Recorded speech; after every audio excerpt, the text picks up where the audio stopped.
প্রিয় BA first সেমিস্টারের ছাত্রছাত্রীরা, আজকে আমি যে বিষয় নিয়ে আলোচনা করব সেটি হচ্ছে তোমাদের যে হিস্ট্রি যে অনার্স পেপার রয়েছে, যাদের ইতিহাসে যারা অনার্স নিয়েছো, তোমাদের জন্য আজকের এই ভিডিওটি অত্যন্ত গুরুত্বপূর্ণ। এবং সাথে যারা জেনারেল সাবজেক্টে ইতিহাস চুজ করেছো এবং যারা অন্যান্য সাবজেক্টে অনার্স রয়েছে কিন্তু ইতিহাসে তোমরা মাইনর হিসাবে হিস্ট্রি চুজ করেছো, তাদের জন্য অত্যন্ত গুরুত্বপূর্ণ আজকের এই প্রশ্ন এবং সাথে উত্তর। কারণ আমি বিগত যে ভিডিওগুলো দিচ্ছি সেখানে প্রশ্ন এবং উত্তর নিয়ে আলোচনা করছি। যেসব ছাত্রছাত্রীরা পড়তে পারছে না, কোনো টিচার নেয়নি বা বুঝে উঠতে পারছে না কিভাবে পড়বো, বা ফাইন্যান্সিয়াল কোনো কন্ডিশনের জন্য তারা হয়তো বইপত্র কেনেনি, কোনো জায়গায় স্টাডি মেটেরিয়ালও কেনা সম্ভব হচ্ছে না, বিশেষ করে তাদের জন্য আমি আজকের এই ভিডিওটি তৈরি করছি। এবং যারা অন্য জায়গায় পড়ছো তারাও ভিডিওটি দেখো, অত্যন্ত উপকৃত হবে। তো দেখো, আমাদের অনার্সের এটি DSCC 1। এখানে যারা জেনারেল রয়েছে তারাও ফলো করতে পারো। জেনারেলদের ক্ষেত্রেও প্রশ্নটি অত্যন্ত গুরুত্বপূর্ণ। কী প্রশ্ন? বৈদিক যুগে জাতিভেদ প্রথা বা বর্ণাশ্রম সম্পর্কে আলোচনা করো। এই সম্পূর্ণ উত্তরটি আজকে আলোচনা করে দেবো, তো ভিডিওটি শেষ পর্যন্ত দেখো।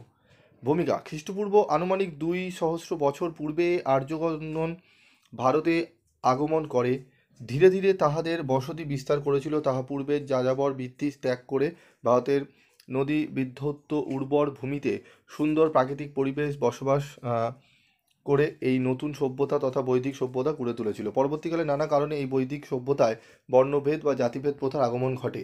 বর্ণভেদ বা জাতিভেদ প্রথার কারণ: বর্ণগত কারণ: আর্যরা ছিল গৌড়বর্ণ, দীর্ঘকায় এবং বুদ্ধিশ্রেষ্ঠ।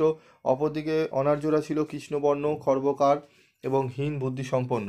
অনার্যদের সংস্পর্শে আসার ফলে আর্যদের মধ্যে একটি বর্ণগত প্রতিক্রিয়া শুরু হয়। আর্যরা বুদ্ধিশ্রেষ্ঠ এই ধারণার বশবর্তী হয়ে আর্যরা নিজেদের স্বতন্ত্র অস্তিত্ব বজায় রাখার প্রয়োজনে সমাজে বর্ণভেদ প্রথা চালু করে। কর্ম ও বৃত্তিগত কারণ: কর্ম, গুণ ও বৃত্তি অনুসারে আর্য সমাজ 4টি শ্রেণীতে বিভক্ত হয়ে পড়ল। এরা হলেন ব্রাহ্মণ, ক্ষত্রিয়, বৈশ্য, শূদ্র। ব্রাহ্মণেরা পূজা পার্বণ ও যাগযজ্ঞ করতেন। দেশ শাসনের কাজে নিযুক্ত ছিলেন ক্ষত্রিয়গণ।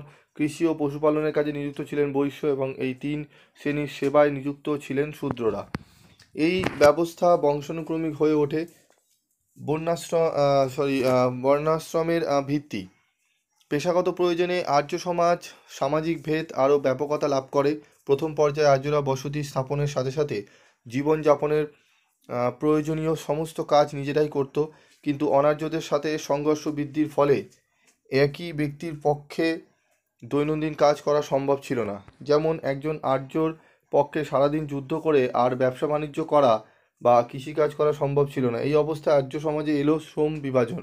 এক একটি ব্যক্তি এক একটি বিশেষ কাজে নিয়োজিত থাকলো এবং সেই কাজে পারদর্শিতা লাভ করলো। এই ব্যবস্থাই ধীরে ধীরে বংশানুক্রমিক হয়ে উঠল। উপসংহার: এই প্রথম 3টির মানুষেরা ছিলেন আর্য, আর অনার্যদের মধ্য থেকে এলো শূদ্র শ্রেণী। প্রথম 3 শ্রেণীকে বলা হতো দ্বিজ। শূদ্রদের দ্বিজত্বের কোনো অধিকার ছিল না। দ্বিজ মাত্রই বেদ অধ্যয়ন বা মন্ত্রোচ্চারণ করতে পারতেন, কিন্তু শূদ্ররা তাহা পারতেন না। তো এটি গেল তোমাদের পুরো সম্পূর্ণ একটি 5 নম্বরের গুরুত্বপূর্ণ প্রশ্ন, এবং এই প্রশ্নের সম্পূর্ণ উত্তর আজকে আমি আলোচনা করে দিলাম। এরকমই প্রত্যেকটি সাবজেক্টের সাজেশান এবং প্রশ্ন উত্তর সহ আলোচনা যদি ক্লাস তোমরা পেতে চাও, অবশ্যই চ্যানেলের সাথে থাকবে। এবং তোমাদের জন্য গ্রুপ ক্রিয়েট করা রয়েছে, চাইলে তোমরা গ্রুপে জয়েন করতে পারো। তার জন্য তোমাদের কমেন্ট বক্সে লিখে জানাতে হবে। আজকের মতো ভিডিওটি শেষ করছি। দেখা হচ্ছে পরবর্তী ভিডিওতে। সকলে ভালো থেকো, সুস্থ থেকো।